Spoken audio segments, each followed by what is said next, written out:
بسم اللہ الرحمن الرحیم نحمده ونصلی علی رسولہ الکریم سیرت النبی صلی اللہ علیہ وسلم قدم بقدم پارٹ نمبر 29 جس کا عنوان ہے آزمائشوں پر آزمائشیں۔ عبداللہ بن جدعان نے فوراً قریش کو 100 درہم دیے تاکہ بتوں کی جو توہین ہوئی ہے اس کے بدلے میں ان کے نام پر کچھ جانور ذبح کر دیے جائیں۔ پھر وہ حضرت بلال رضی اللہ عنہ کی طرف بڑھا، اس نے انہیں رسی سے باندھ دیا، تمام دن بھوکا اور پیاسا رکھا، پھر تو یہ اس کا روز کا معمول بن گیا۔ جب دوپہر کے وقت سورج آگ برسانے لگتا تو انہیں گھر سے نکال کر تپتی ہوئی ریت پر لٹا دیتا۔ اس وقت ریت اس قدر گرم ہوتی تھی کہ اگر اس پر گوشت کا ٹکڑا رکھ دیا جاتا تو وہ بھی بھن جاتا۔ وہ اسی پر بس نہیں کرتا تھا، ایک وزنی پتھر منگاتا اور ان کے سینے پر رکھ دیتا تاکہ وہ اپنی جگہ سے ہل بھی نہ سکے۔ پھر وہ بدبخت ان سے کہتا، اب یا تو محمد کی رسالت اور پیغمبری سے انکار کر اور لات اور عزیٰ کی عبادت کر، ورنہ میں تجھے یہاں اسی طرح لٹائے رکھوں گا یہاں تک کہ تیرا دم نکل جائے گا۔ حضرت بلال رضی اللہ عنہ اس کی بات کے جواب میں فرماتے، احد احد یعنی اللہ تعالیٰ ایک ہے، اس کا کوئی شریک نہیں۔ جب حضرت بلال رضی اللہ عنہ کسی طرح اسلام سے نہ ہٹے تو تنگ آ کر عبداللہ بن جدعان نے انہیں امیہ بن خلف کے حوالے کر دیا۔ اب یہ شخص ان پر اس سے بھی زیادہ ظلم و ستم ڈھانے لگا۔ ایک روز انہیں اسی قسم کی خوفناک سزائیں دی جا رہی تھی کہ حضور نبی کریم صلی اللہ علیہ وسلم اس طرف سے گزرے۔ حضرت بلال رضی اللہ عنہ شدت تکلیف کی حالت میں احد احد پکار رہے تھے۔ آپ نے انہیں اس حالت میں دیکھ کر فرمایا، بلال تمہیں یہ احد احد ہی نجات دلائے گا۔ پھر ایک روز حضرت ابوبکر صدیق رضی اللہ عنہ اس طرف سے گزرے۔ امیہ بن خلف نے انہیں گرم ریت پر لٹا رکھا تھا، سینے پر ایک بھاری پتھر رکھا ہوا تھا۔ انہوں نے یہ دردناک منظر دیکھ کر امیہ بن خلف سے کہا، کیا اس مسکین کے بارے میں تمہیں اللہ تعالیٰ کا خوف نہیں آتا؟ آخر کب تک تم اسے عذاب دیے جاؤ گے؟ امیہ بن خلف نے جل کر کہا، تم ہی نے اسے خراب کیا ہے، اس لیے تم ہی اسے نجات کیوں نہیں دلا دیتے؟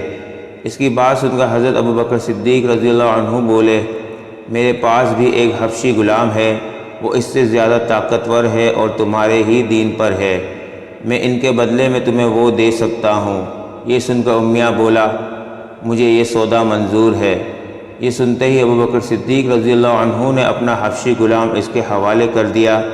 اس کے بدلے میں حضرت بلال رضی اللہ عنہ کو لے لیا اور انہیں آزاد کر دیا۔ سبحان اللہ، کیا خوب سودا ہوا۔ یہاں یہ بات جان لینی چاہیے کہ حضرت ابوبکر صدیق رضی اللہ عنہ کا حبشی غلام دنیا کے لحاظ سے بہت زیادہ قیمتی تھا۔ یہ بھی کہا جاتا ہے کہ امیہ بن خلف نے غلام کے ساتھ 10 اوقیہ سونا بھی طلب کیا تھا اور حضرت ابوبکر صدیق رضی اللہ عنہ نے اس کا یہ مطالبہ بھی مان لیا تھا۔ چنانچہ آپ نے اسے ایک یمنی چادر اور کچھ سونا دیا تھا۔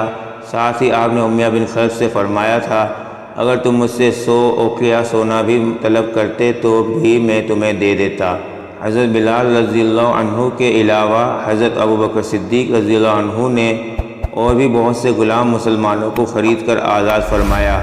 یہ وہ مسلمان غلام تھے جنہیں اللہ کا نام لینے کی وجہ سے ظلم کا نشان بنایا جا رہا تھا۔ ان میں ایک حضرت بلال رضی اللہ عنہ کی والدہ حمامہ رضی اللہ عنہا تھی، ایک عامر بن فہیرہ رضی اللہ عنہ تھے۔ انہیں اللہ کا نام لینے پر بڑے بڑے سخت عذاب دیے جاتے۔ یہ قبیلہ بنی تیم کے ایک شخص کے غلام تھے، وہ حضرت ابوبکر صدیق رضی اللہ عنہ کا رشتہ دار تھا۔ آپ نے اپنے رشتہ دار سے خرید کر انہیں بھی آزاد فرمایا۔ پھر ایک صاحب ابو فکیہ رضی اللہ عنہ تھے، یہ صفوان بن امیہ رضی اللہ عنہ کے غلام تھے، یہ حضرت بلال رضی اللہ عنہ کے ساتھ ہی مسلمان ہوئے تھے۔ صفوان بن امیہ رضی اللہ عنہ بھی ابتدا میں مسلمانوں کے سخت مخالف تھے، وہ فتح مکہ کے بعد اسلام لائے تھے۔ ایک روز انہوں نے حضرت ابو فکیہ رضی اللہ عنہ کو گرم ریت پر لٹا رکھا تھا۔ ایسے میں حضرت ابوبکر صدیق رضی اللہ عنہ اس طرف سے گزرے۔ اس وقت صفوان بن امیہ رضی اللہ عنہ یہ الفاظ کہہ رہے تھے، اسے ابھی اور عذاب دو یہاں تک کہ محمد یہاں آ کر اپنے جادو سے اسے نجات دلائے۔ حضرت ابوبکر صدیق رضی اللہ عنہ نے اسی وقت صفوان بن امیہ رضی اللہ عنہ سے انہیں خرید کر آزاد کر دیا۔ اسی طرح زنیرہ رضی اللہ عنہا نامی ایک عورت کو مسلمان ہونے کی بنیاد پر اس قدر خوفناک سزائیں دی گئی کہ وہ بیچاری اندھی ہو گئی۔ ایک روز ابو جہل نے ان سے کہا، جو کچھ تجھ پر بیت رہی ہے یہ سب لات و عزیٰ کر رہے ہیں۔ یہ سنتے ہی زنیرہ رضی اللہ عنہا نے کہا، ہرگز نہیں، اللہ کی قسم، لات اور عزیٰ نہ کوئی نفع پہنچا سکتے ہیں نہ کوئی نقصان۔ یہ جو کچھ ہو رہا ہے آسمان والے کی مرضی سے ہو رہا ہے۔ میرے پروردگار کو یہ بھی قدرت ہے کہ وہ مجھے میری آنکھوں کی روشنی لوٹا دے۔ دوسرے دن وہ صبح اٹھی تو ان کی آنکھوں کی روشنی اللہ تعالیٰ نے انہیں لوٹا دی تھی۔ اس بات کا جب کافروں کو پتہ چلا تو وہ بول اٹھے، یہ محمد کی جادوگری ہے۔ حضرت ابوبکر صدیق رضی اللہ عنہ نے انہیں بھی خرید کر آزاد کر دیا۔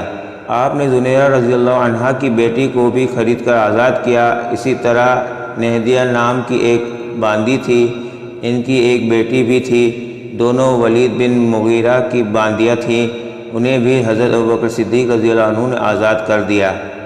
عامر بن فہیرہ کی بہن اور ان کی والدہ بھی ایمان لے آئی تھی۔ یہ حضرت عمر رضی اللہ عنہ کے مسلمان ہونے سے پہلے ان کی باندیاں تھیں۔ حضرت ابوبکر صدیق رضی اللہ عنہ ان دونوں کو بھی خرید کر آزاد کر دیا۔ ایمان لانے والے جن لوگوں پر ظلم ڈھائے گئے ان میں سے ایک حضرت خباب بن ارت رضی اللہ عنہ بھی ہے۔